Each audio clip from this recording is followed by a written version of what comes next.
Ça, c'est On the Low. Il y a quoi dedans? Il y a une petite drum. Une petite drum un petit peu... c'est lointain, hein, mais il y a un petit dancehall dedans.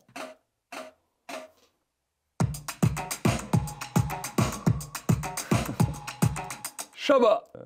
Moi, j'ai écouté beaucoup de dancehall et c'est un petit hommage à ça.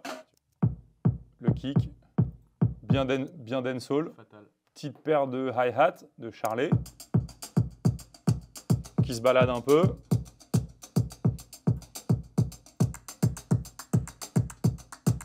Avec des petits claps.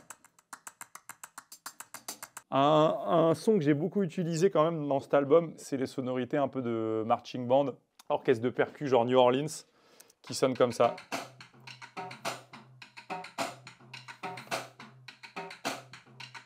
Où tu as bien le cerclage, le petit rime autour des tambours. J'adore ces sons acoustiques qui sont super costauds. Un marching band, c'est vraiment la puissance d'une batucada ou d'un orchestre de percus comme ça. Donc ça quand même, ça dégomme. Ouais, non, il rigole. Ça, rien que ça, c'est vraiment Dancehall 2000. À ça, tu rajoutes une basse que j'ai enregistrée avec le Moog qui est là derrière, qui s'appelle le Sub 37, là. Ce gros bébé. Et ça, petite vibe... Enfin...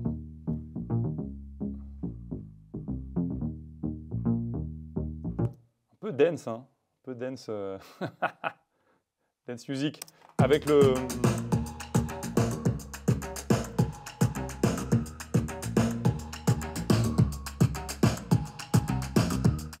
Avec la drum, ça donne ça. Et le deuxième truc, c'est la lead de steel drum qui fait ça. Et on va je vais monter le steel drum, on va se regarder comment je l'ai enregistré. Take one.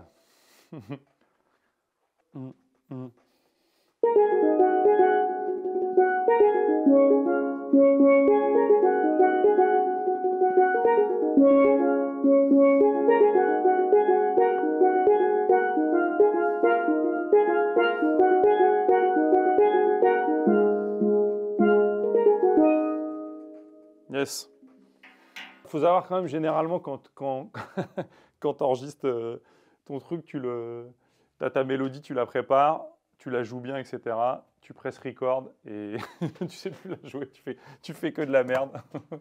Donc là, normalement...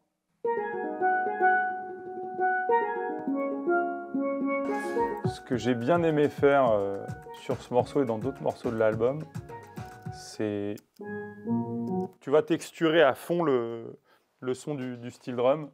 Et ça, c'est moi qui me suis enregistré. Et en fait, j'ai retourné les... Tu sais, quand tu prends un son qui fait un truc comme ça et que tu le fous à l'envers, ça fait... Et donc, j'ai fait la même chose en fait avec ça. Tout bête, rien de nouveau, mais avec le steel drum, ça te donne un truc... bien tripant et bien chelou.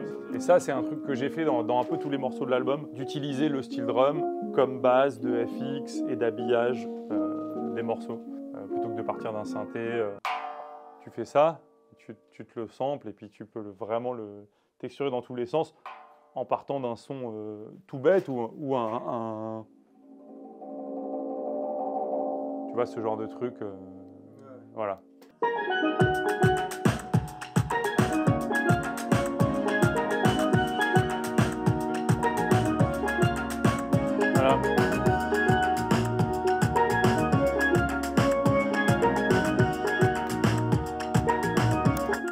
Là, tu as à peu près tout. Et après, on commence à bosser sur le live là. On sera deux, je serai avec un batteur. Ça fait partie des morceaux où je suis bien content du passage en live quand il y a ce genre de rythmique. Jouer avec un batteur sur scène, c'est un bon kiff.